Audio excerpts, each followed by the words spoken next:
Hi, everybody. I am Karen Geschko. I'm the Assistant Director at the Wisconsin Arts Board. And with me here, running the admitting, it sounds like a waiting room for like a hospital. Welcoming people into the Arts Board space here is Caitlin Burrell, our Folk and Traditional Arts Coordinator. Hi, everyone. And we are getting there. We got a few more joining. I am welcoming as fast as I can. That's a good sign, right? It is a good sign, yeah. I'm so curious, and so I'm going to ask the question right off the bat. How many of you are here to just hear what other people have to say and you didn't bring a specific question with you? Go ahead and put your little hand icon up.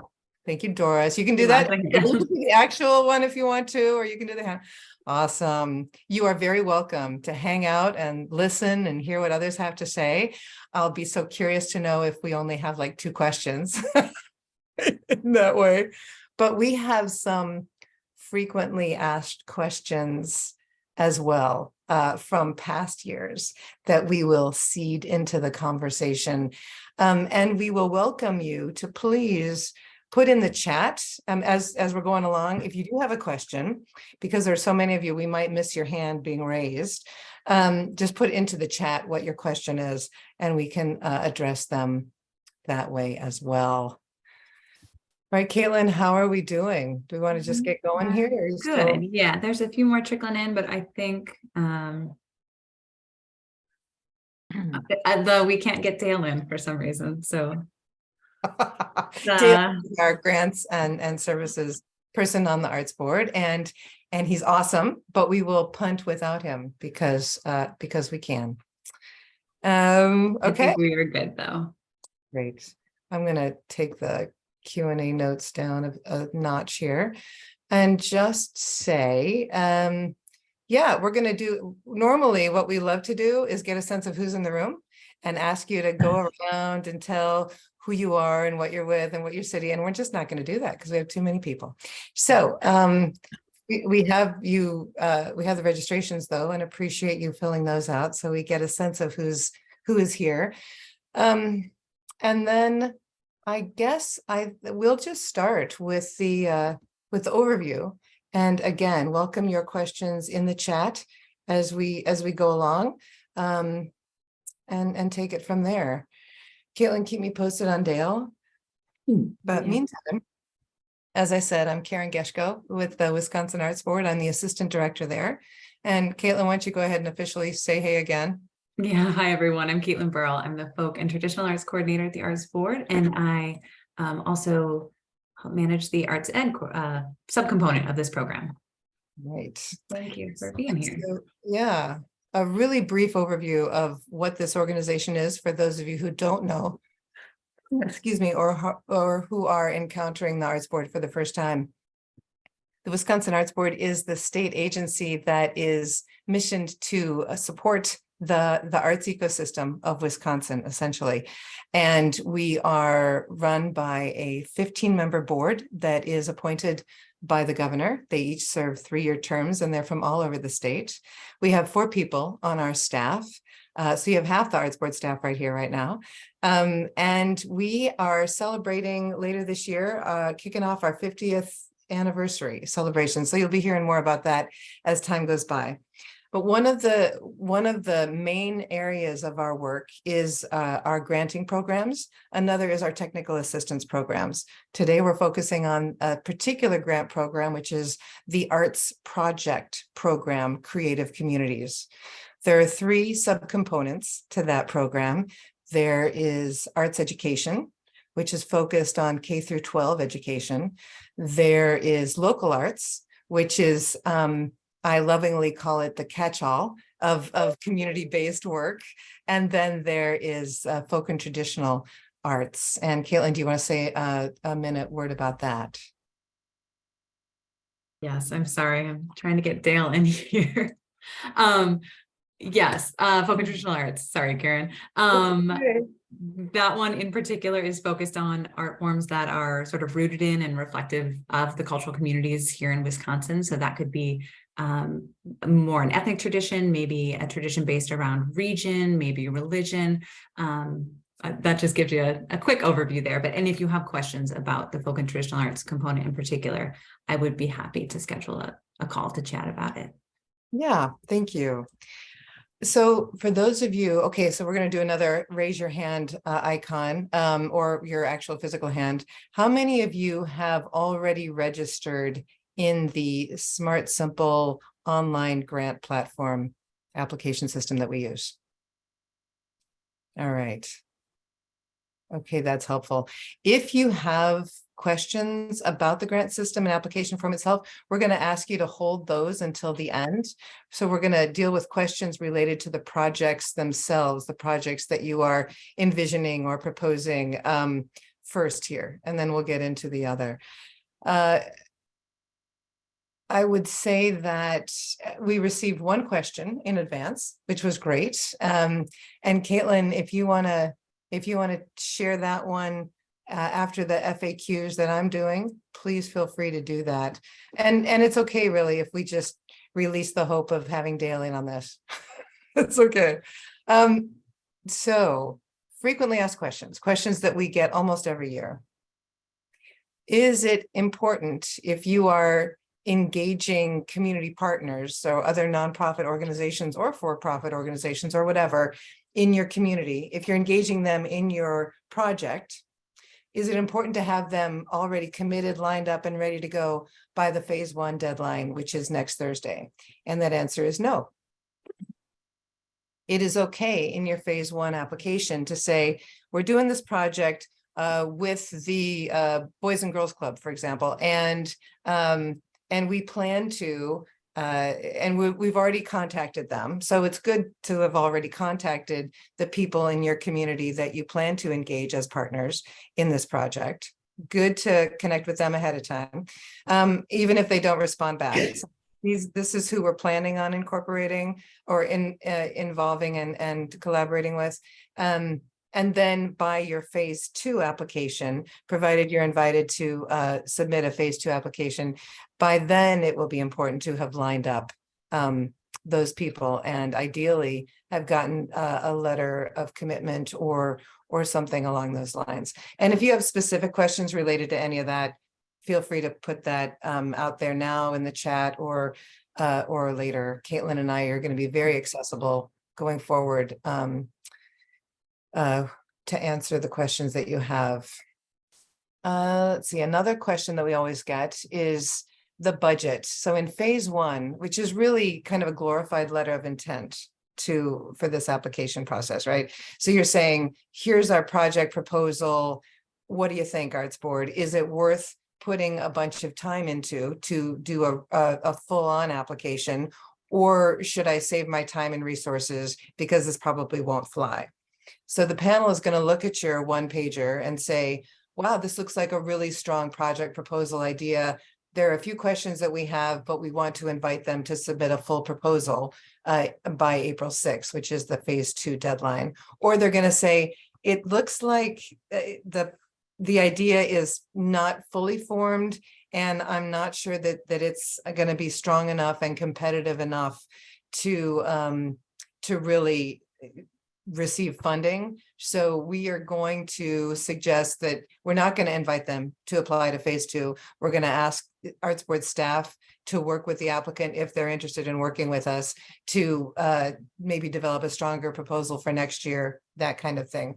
The idea is to save you all a lot of time because the phase 2 application will take multiple hours for you to fill out, get all your ducks in a row and submit.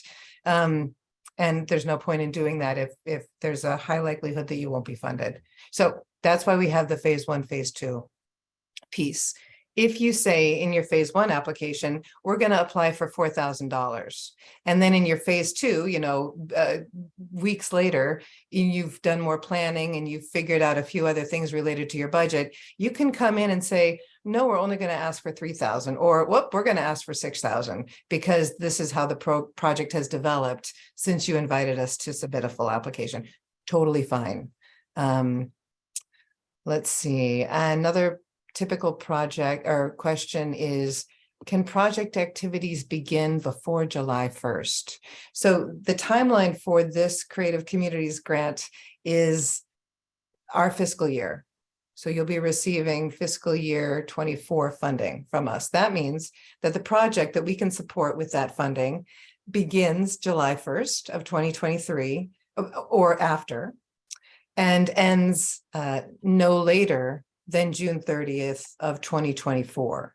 Anytime within that period of time, this project can happen that you're proposing.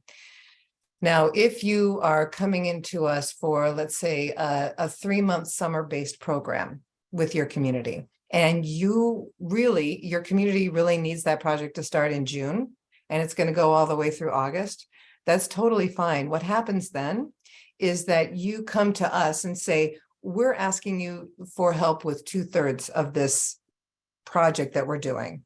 And so you're going to kind of prorate the activities that you focus on in your proposal, in the narrative, and the budgetary items. So if you're paying an artist to do work in June, July, and August, you're going to ask for assistance with that artist fee for the months of July and August. Again, broad overview kinds of answers here. If you have specific questions, Caitlin and I are more than happy to help you kind of parse out how to do that. Fiscal receivership. If we are an organization that doesn't have its nonprofit status yet, can we still apply?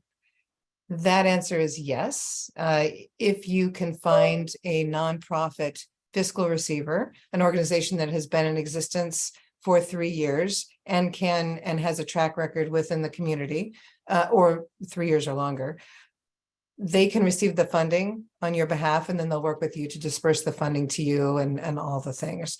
And we have fiscal receiver letters of agreement samples that we can share with people too, if that's helpful.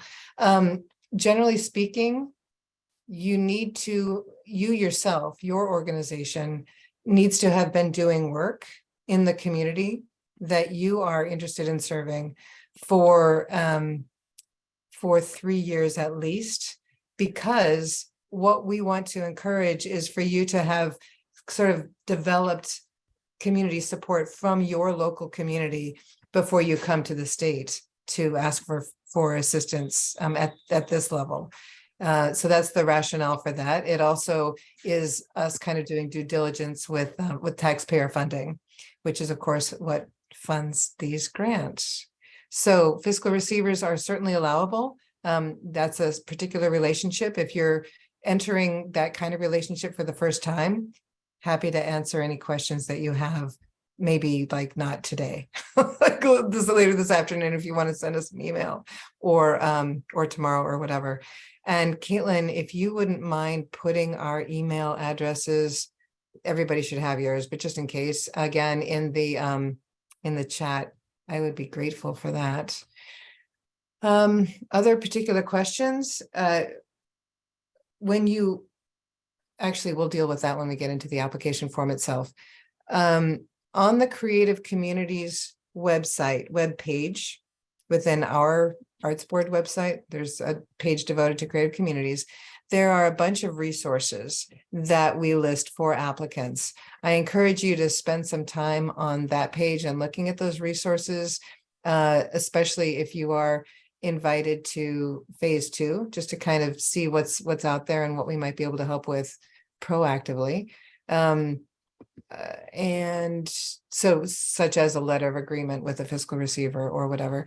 And then I guess the final frequently asked question I'll touch on and then hear from you all, if you have other questions that have come up, is the budget for this program. So this year, for the 3 components, the total funding available for FY24, at least as we are proposing it, we still have to hear from the legislature, et cetera, that we have our FY24 budgets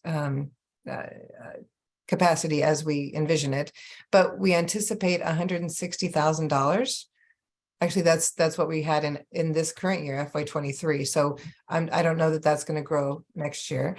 So we're planning on $160,000 for all three components, all of the applications that come in.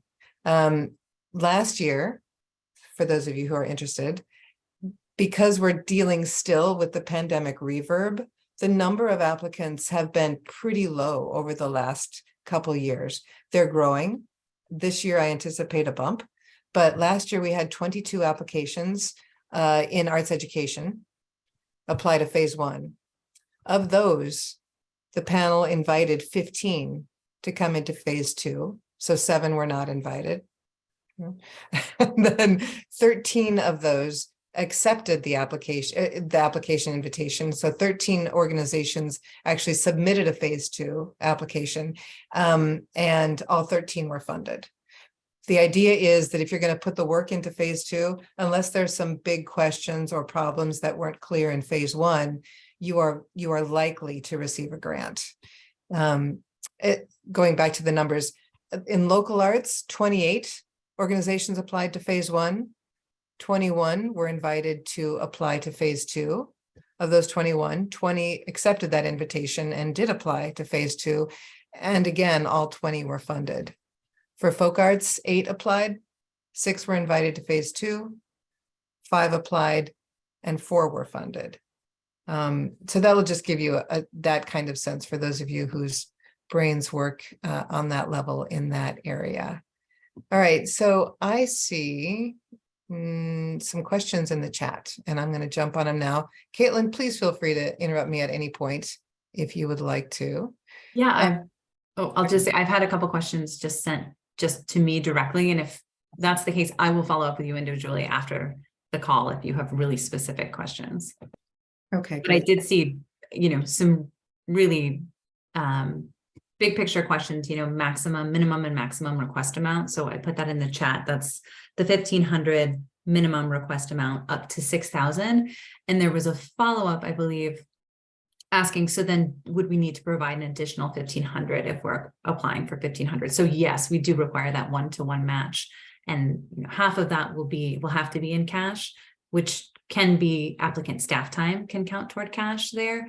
And half of that can be in kind. So Karen, I don't know if we want to dig into that or if there's other specific questions there. Yeah, let's take a minute for that, actually. So these are matching grants. And so unlike many matching grants, we don't require you guys to come up with a total cash match. So if you ask us for 4,000 in cash from us, obviously, you do not have to come up with $4,000 in cash on your own. Many of you will overmatch, right? So this project might cost more in that case than 8,000. It might cost way more. So you're going to overmatch. But for those of you who are really needing to match it exactly, you can only come up with 4,000 to match our 4,000. I would say that the way we make that easier in these project grants is to allow up to half of your match to be in-kind contributions. So that means if another organization or individual is donating the printing costs related to a project, or the marketing costs, or the marketing expertise, or the space that you're going to hold your project in, if it's an indoor space or whatever, a rentable space.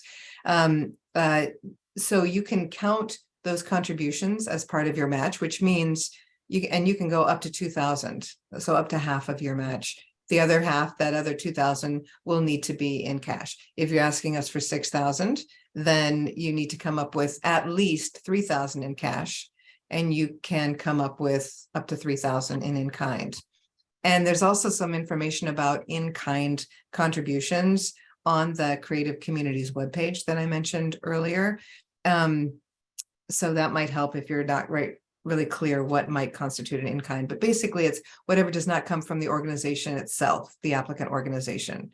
As Caitlin mentioned, if you're paying a staff person to work on this project, then what you're paying that staff person for that percentage of time, that certainly can count toward your cash match. So just putting that out there. The grants are not considered federal grants.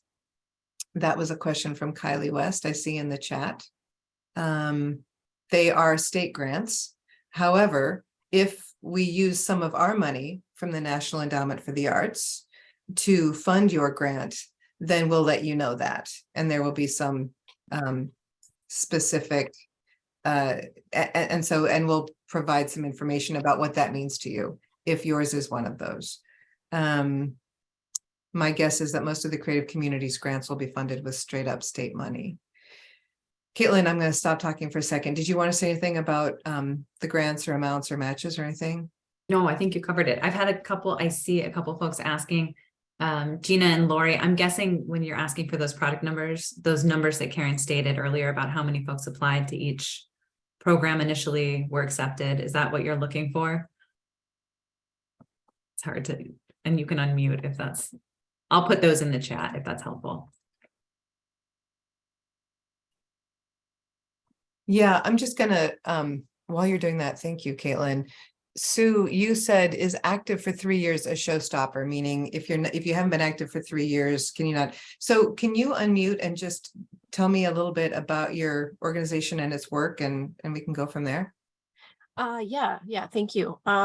So I am in a community in northwestern Wisconsin, Chautauqua, and we have a new, about a little under a year old organization that is part of our Chamber of Commerce.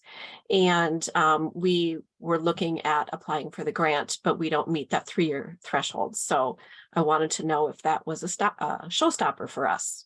So are you under the auspices of the Chamber right now? Yes. Okay, and the Chamber's been around for more than 3 years.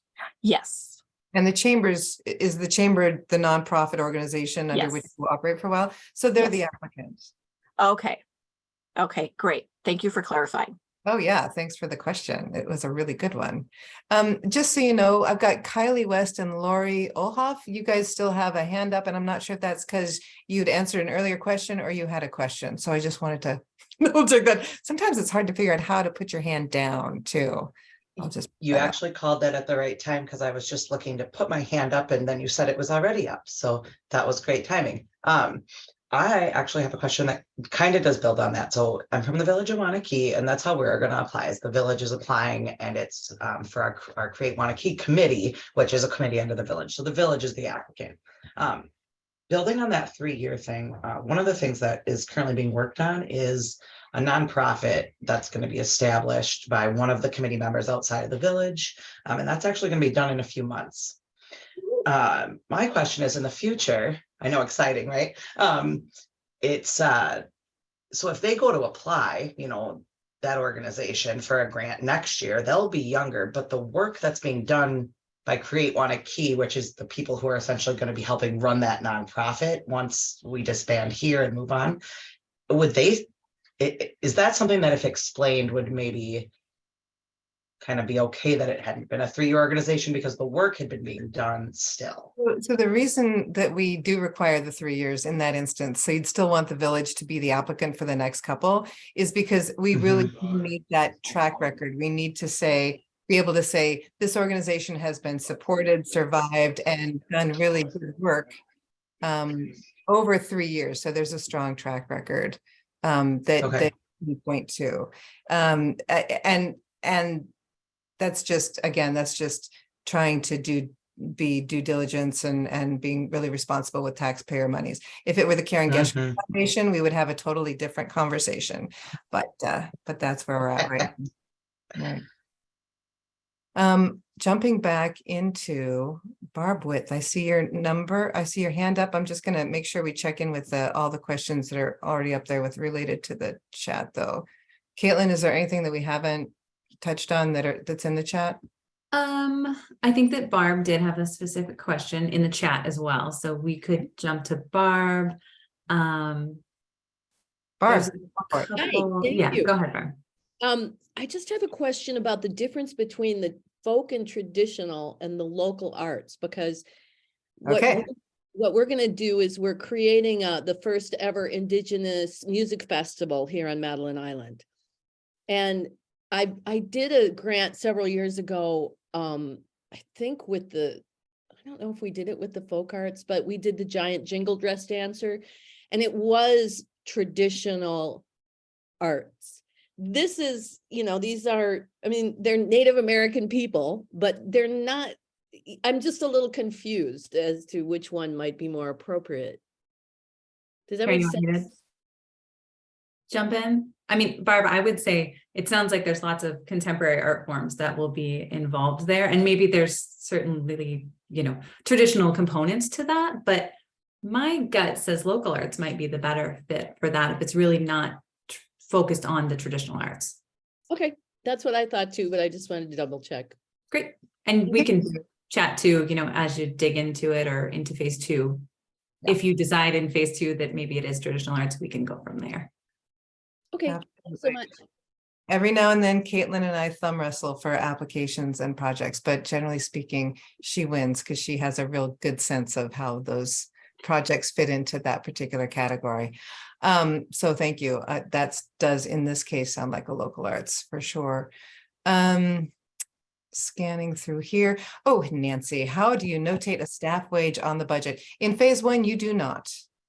If you're invited to come into phase 2, there will be a very detailed budget, and we will do a Q&A on how to work through that budget as well. Actually, one of those already exists. So we'll share that with the applicants that are invited to phase 2, but there's a very obvious place in there.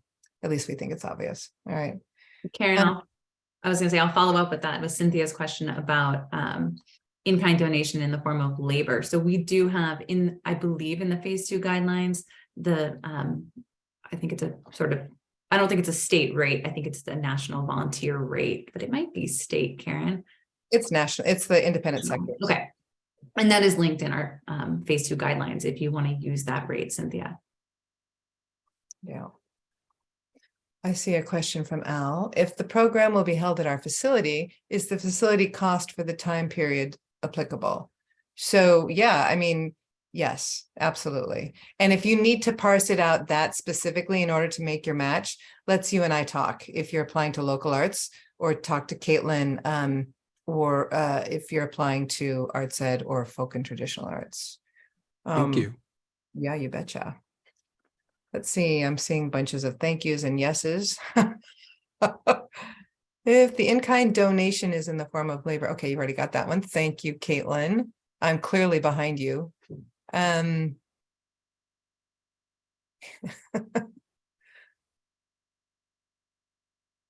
righty. Nick and Barbara, you're having way too much fun in the chat.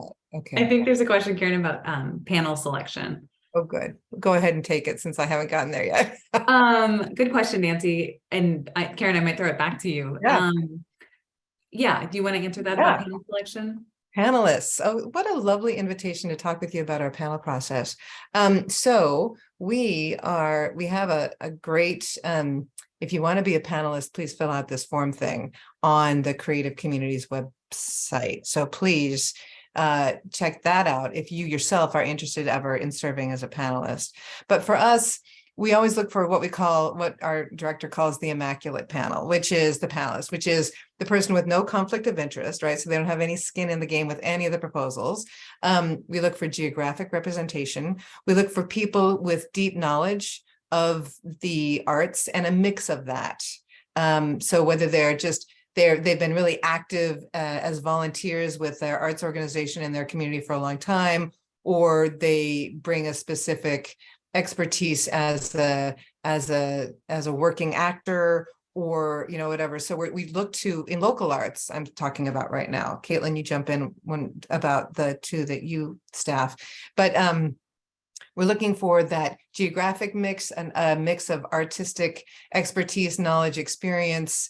We're looking for a good sense of kind of community development. How do you work, as much as we love visual artists who work in their studios and create beautiful work and get it out into galleries, that's not necessarily the perspective we're looking for in this arts project category, which is really about working projects with the community. So community development experience with at least a few of the panelists is critical for us.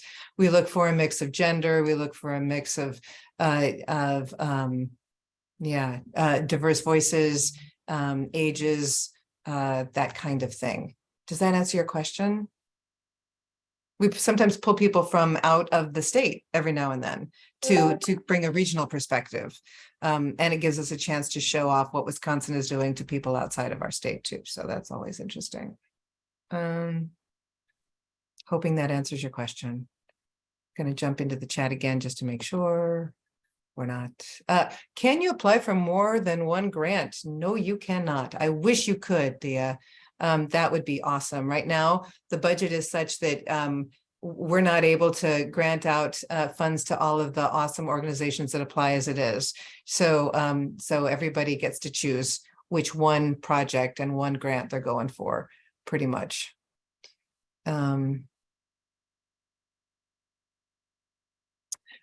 Cactus Club, you and I are talking in just a little bit this afternoon, so I'm going to delay that question. Kylie, you asked if we have an event that's entering its third year, but we're expanding, adding a major component. Should the application focus more on the success and what we have accomplished in that event, that new project that's in its third year? And that you want to add more or focus more on the details of the added component. So if you're in the third year, you're still able to apply for that initial project, right? We anticipate that projects from their first to their third year will grow and develop naturally over time, whether that's grow more deeply, whether that's growing more broadly, or whether that's simply diversifying.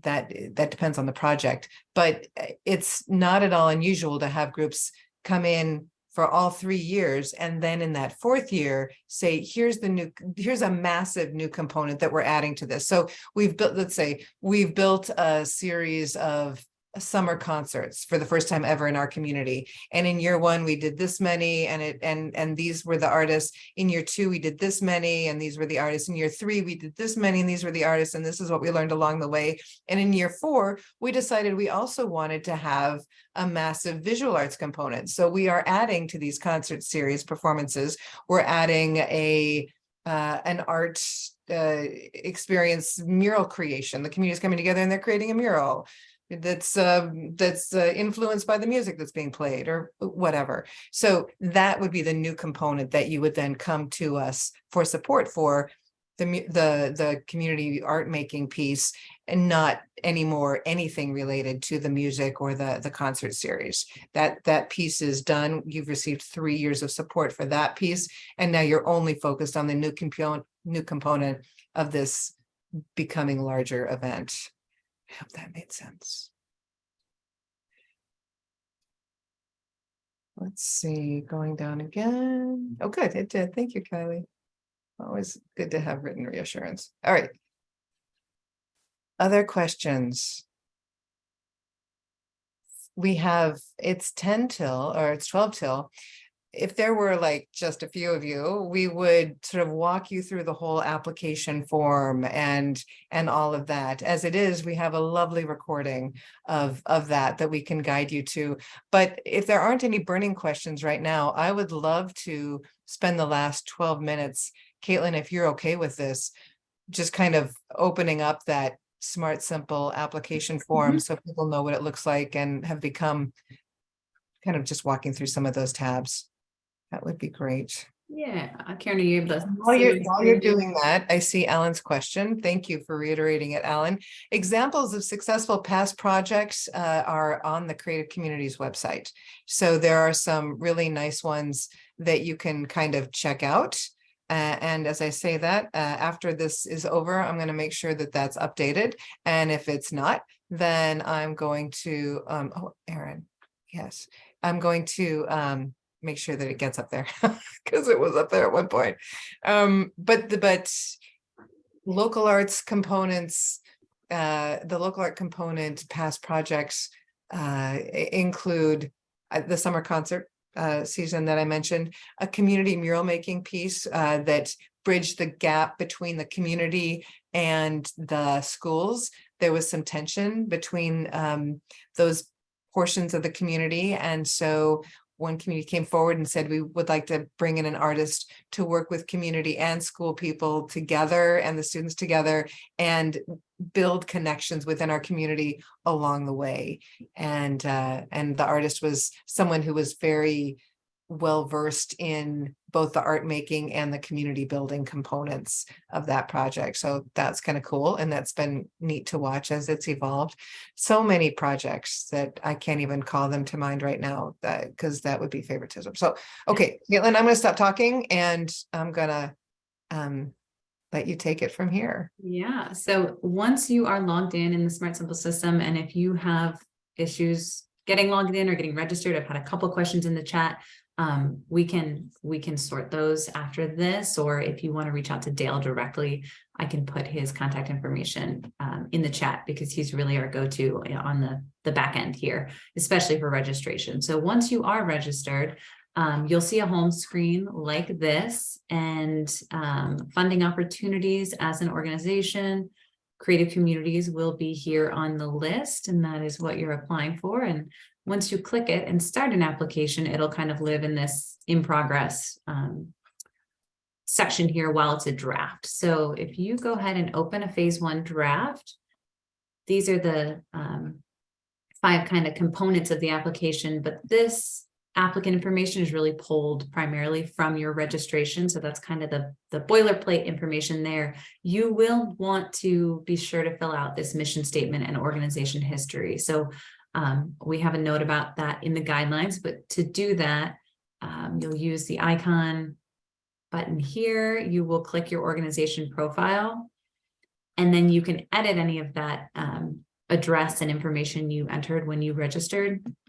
You will also need to here, if you didn't have a unique entity identifier, that UEI, before registering, you would have put the date in that you applied for one. If you obtain one, in the meantime, you can switch here, say yes, and enter that number there. From here, so this mission statement, you'll scroll all the way down and add your mission statement and brief organizational history. And that's really, it's some additional context that you can give us that doesn't eat up, from that 450 word count in the actual application. So that is helpful to our review panelists. And from there. And just while you're doing this, Caitlin, I'll just reassure everyone, we are recording this and we'll put this on the our YouTube channel. So if you want to go back and look at it again, you certainly can. Sorry, Caitlin. Yeah, no, that's the bulk of the applicant information section. If you are using a fiscal receiver, Karen mentioned fiscal receivership in the beginning, here is where you will select yes, and then you can add the contact and details for the fiscal receiver there. Project details is going to be where you indicate first, second, third year of the project, or if it's a new component of an existing project, which of those 3 subcategories you're applying under. Project start and end dates, so after July 1 and wrap up by June 30, 2024. And this is the phase 1. This is the bulk of the application. It's this, 450 word summary, kind of the who, what, where, and why pieces. Karen, anything to add about the summary there? Nope. Great. It's just please, as you can, try to address each of those kind of bullet points, because those are the questions that the panel will be looking for answers to as they decide, is this project, do they have it together enough to make us believe that this is going to fly and it's going to be a strong proposal enough that we can invite them into phase 2. From there, it's the budget, and Karen touched on this, but the phase 1 application budget is really straightforward. It's your current year organizational budget. So, base that off of your fiscal year, total project budget that you're, the activities that you're applying for, the budget for those activities, for that project, and the amount that you're requesting from us. So you should it should reflect the match that you have there. So if you're applying for 6,000, your total project budget should be at least 12,000 there. And evaluation, again, this is pretty straightforward in phase one. We are just asking you for the evaluation methods that you anticipate using. In phase two, we'll ask for a more detailed description of those evaluation methods. But phase one, it's just the checkboxes. And then the work sample. If you know, it's fairly straightforward. The instructions here and on cover that if you've identified an artist that you're working with, please, you know, include a sample of their work. If not, you know, something similar or that will reflect the type of work that you anticipate, you know, focusing on or creating with this project, that would be great. When you do upload those work samples, please be sure to add, use this properties button here to add a year created, a title, and a brief description of the image.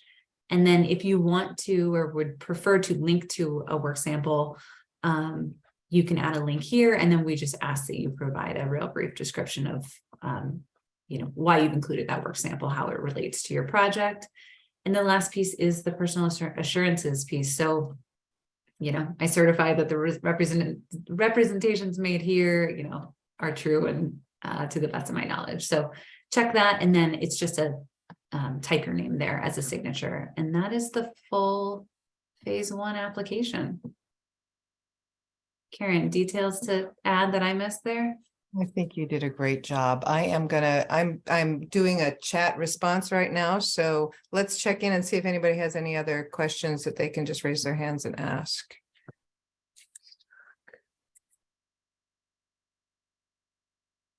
I see Megan's hand.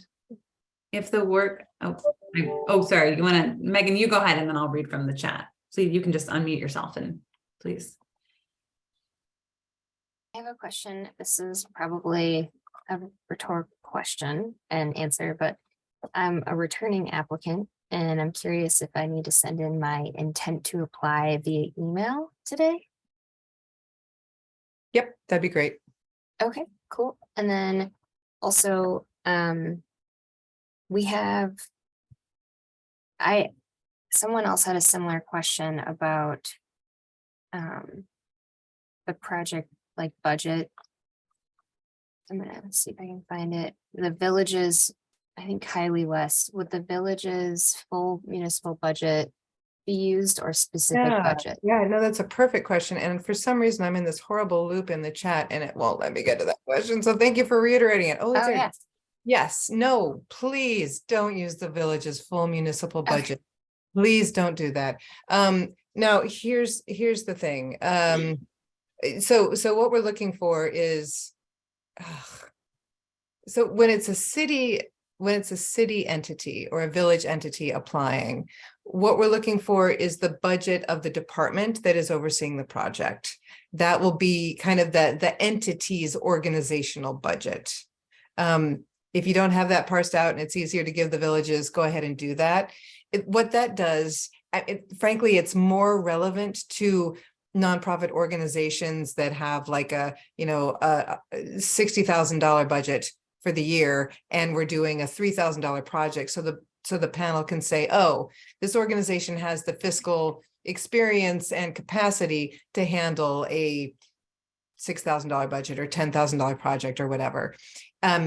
Conversely, what that does is tell the panel if the applicant is working on a $5,000 a year budget and they want to do a $7,000 project, for which they're asking us for $3,500, suddenly the panel's going to go, whoa, does this organization that's used to handling little amounts of money, do they have the capacity to handle this larger project?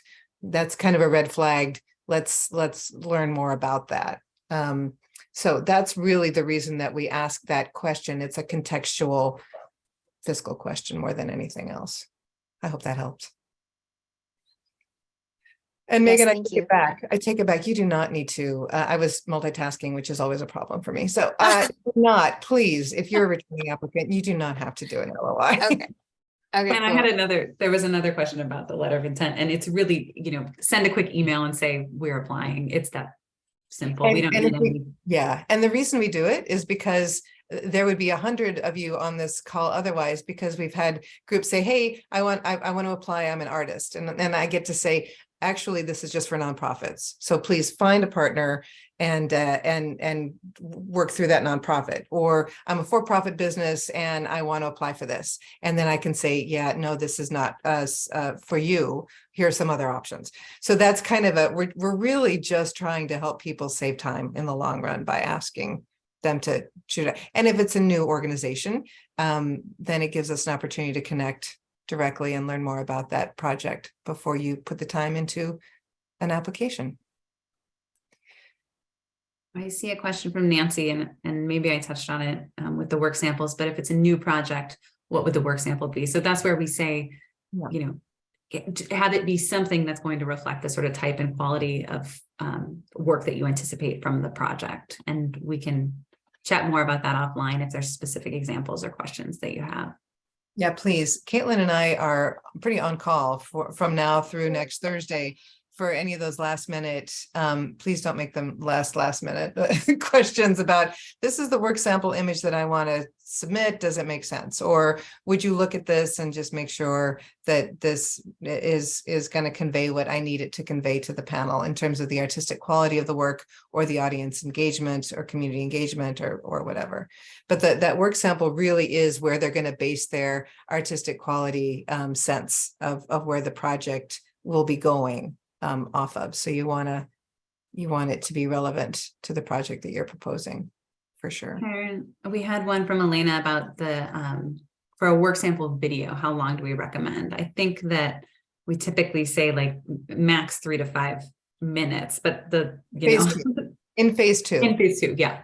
In phase one, we're just looking for imagery. I mean, do we have the capacity, Caitlin? Please remind me. You can link if there is a video that best represents the work, you can link to it, but you know, in some cases they might be reviewing 40 applications in local arts. So keep it reasonable, I would say, for the capacity of the panelists and for their time's sake. Thank you.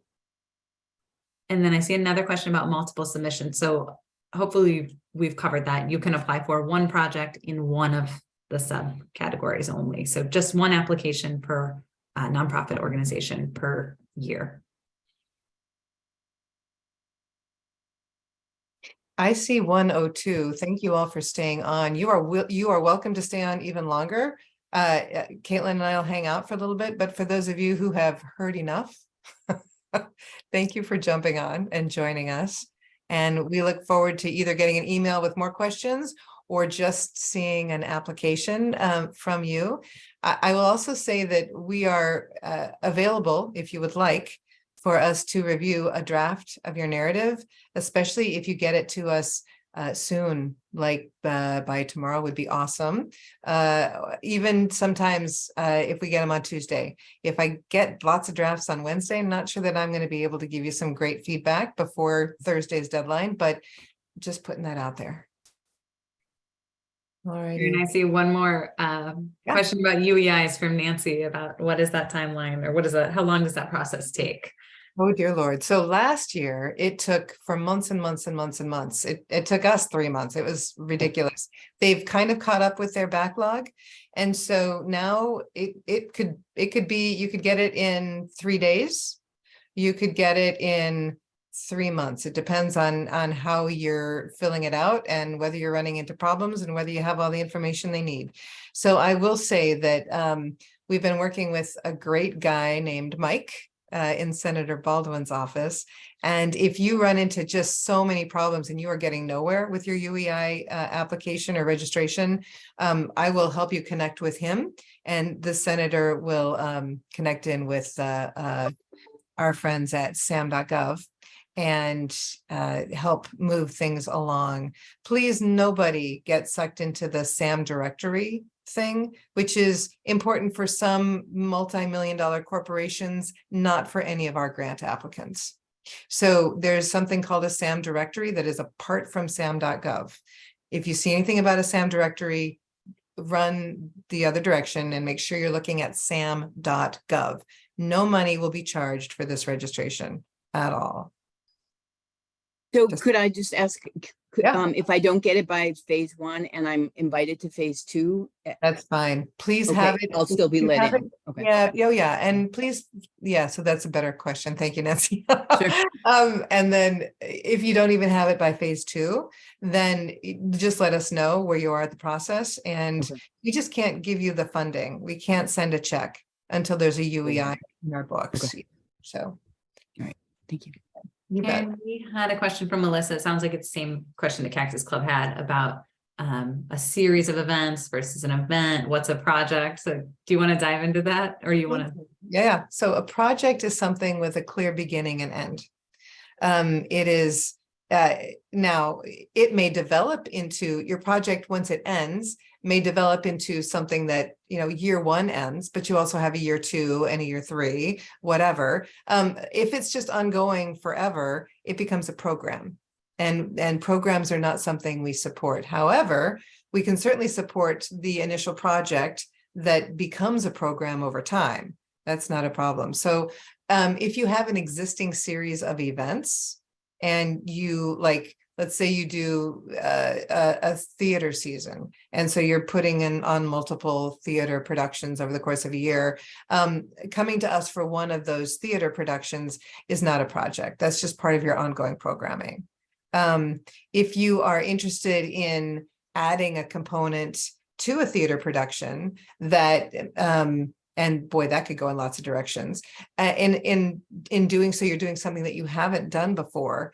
The costs and narrative related to that particular new component, that could be considered a project. So rather than talk in the abstract anymore, let's just go down that road. What are you thinking? Well, I have a couple of projects I'm working on, and they're both entertainment, music related. One is very specific. It's a summer concert series. The other is more program related, but they have smaller events. And I'm thinking that maybe they want to drive their smaller events to be a little bit more succinct. So because sometimes they can become so focused that they don't have enough impact. So what you're saying is going to help me drive their program design to be, rather than just have one event that's focused on mental health, if they were to have a series of events that were directed towards mental health and music in the summer months, that feels like it would be a more appropriate direction. So can you be even more explicit, Melissa? What city are you in? What's the organization, and what have they done to date? I'm in Milwaukee, and it's the New State, and their nonprofit is Westside Arts Unlimited, and they're new. They formed in 2019, and the events that they have under their belt are much like I've suggested. You know, they do some mental health outreach. They have streaming sessions. They basically are an arts education hub, and they're building their physical theater. But in the meantime, they have an outdoor music park that they will be engaging starting this summer. So they've existed, but they've had a slow trajectory because of COVID. So they've only had a couple events under their belt, which is actually kind of ideal because a small amount of money is a really substantial boost for them, versus, you know, $10,000 that they might not even know what to do with at this time when they're only trying to program their small music park. But they'd also like to incorporate program partners. So this would help them bring in the Near West Side partners or No Studios or other collaborations that also could get funded under this, the element of these little projects that they're doing. So they're looking to activate the outdoor performance space. Yay. Correct. And they're Mhm. looking to do that sometime in July, August, September, Right. May. When are they looking to do that? Or are they flexible? Summer months. I mean, you know, the weather here, it's got to be in July onward if it's going to be outside.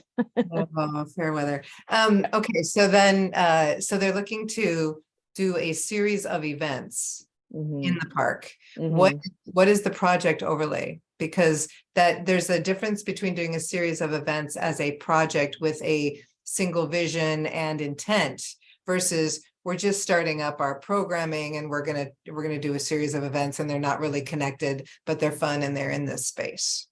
Yeah, that's where I think we're starting to really try and hone in on what their goals are. So, whereas most of the time it would be each individual event has its own intention. They might be dealing with, during COVID, they were helping people realize COVID skills and health skills and mental health, and or they might be. Can I interrupt for a second, Melissa? So they could come in for one of those mini events. Yeah, and that could be a thing. that could just be And the one event. that's a why. Or Okay. For us, it's the key piece is the why.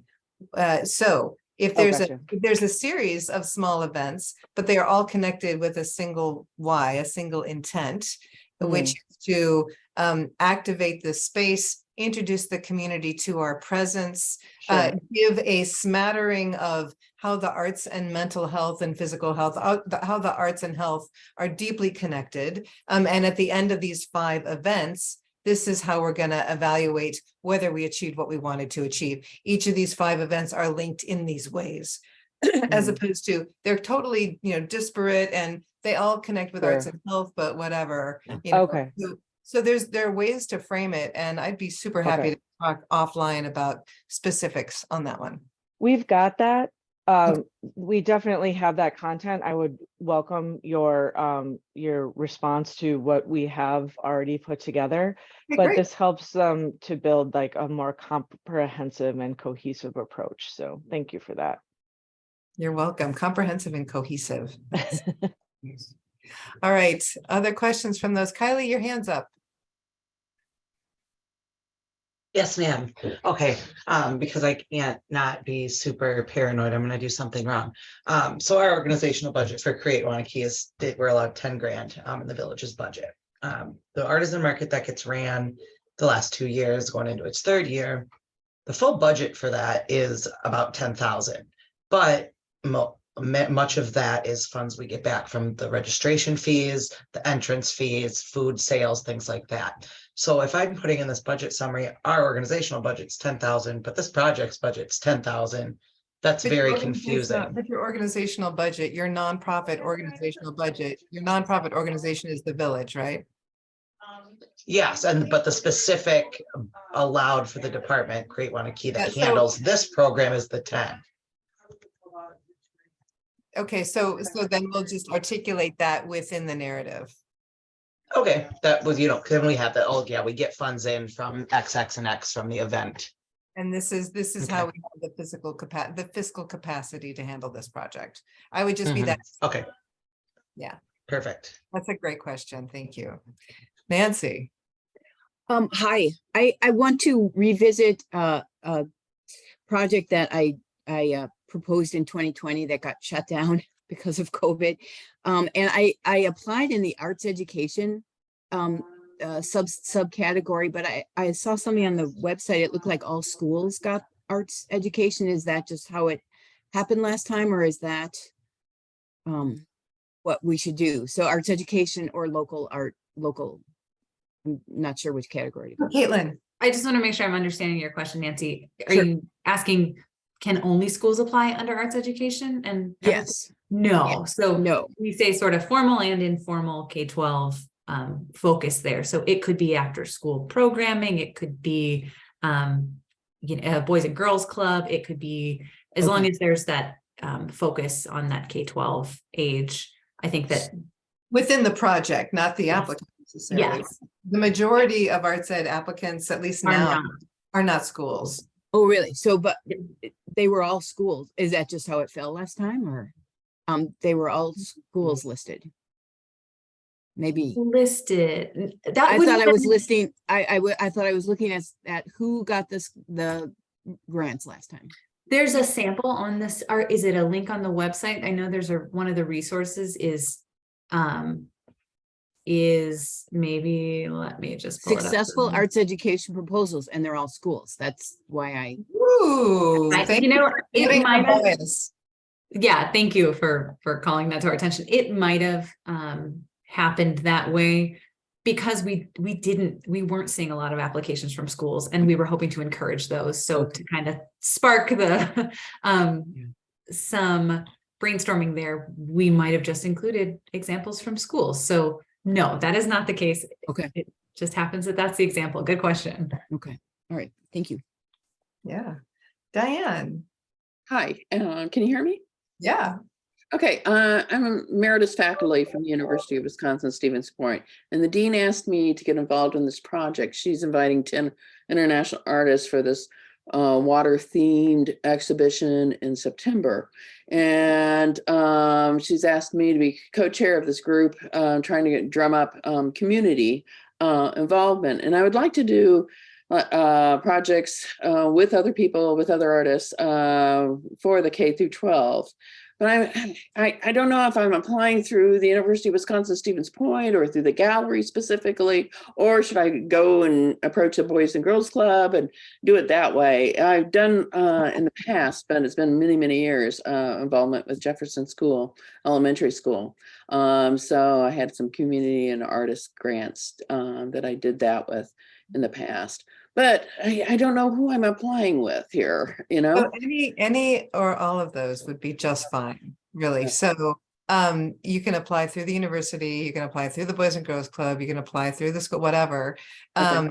But that's certainly one of those pieces that you'll want to determine before Right. next Thursday's deadline. I will say, however, that in a few rare instances, we've had groups come in with a phase 1 application, and then for whatever reason, that proved not to be the best way for them to apply for the funding. So phase 2 had a partner organization be the formal applicant. It messes with our system. Dale will probably not be happy with me for putting that out there. But again, whatever you come in with phase 1, if there's a really strong reason for you to change who the applicant is, we might be able to work with you, is my point. Okay, sounds good. Thank you. And if you want to brainstorm about what might be the most strategic alliance or the one that's most easy to work with or whatever, happy to have that conversation with you too. Okay, great, thanks. I appreciate Yeah, that. sounds like an exciting project. Yeah, it really will be, I think. Thanks. Yeah. All right, for the handful that remain, anything else that y'all need? Oh gosh, Caitlin, have you been paying attention to the chat? I think we're good. I think it's some thank yous. I don't think we've had any other big questions at this point. Great. I think we covered it. Okay, great. And Cactus Club is out, I think now, but I'm going to see him shortly. So there it is. Thank you all so much for jumping on this. Good to see you and hear your questions. Have a great, safe, warm day. Thank you, you too. Thanks, everyone. Thank you. Thanks, Caitlin. Yeah, thanks, Karen.